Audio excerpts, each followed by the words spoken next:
जुम्मा और हफ्ता को गोश्त, फ्रूट, दूध और दही की दुकानें भी खुली रखने की इजाजत दे दी गई। अब मुकम्मल लॉकडाउन के दौरान petrol pumps, medical store, corona vaccination centre, तमाम इकसाम के गोश्त, चिकन, फ्रूट, सब्जी, दूध और दही की दुकानें खुलेंगी।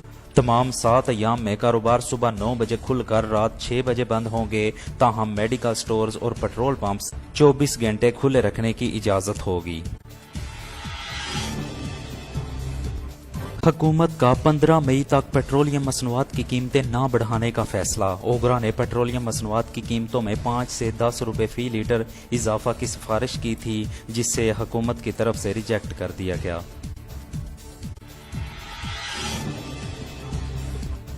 मोहम्मद आसफ, मोहम्मद कासम, मजहर इकबाल के वालिद का खत्म कुल आज ढलियान शरीफ में पढ़ा जाएगा। मरहूम मियां मोहम्मद खां का खत्म कुल बाद नमाज असर जामे मस्जिद ढलियान शरीफ में शुरू होगा। दुआ इफ्तार से कबल होगी।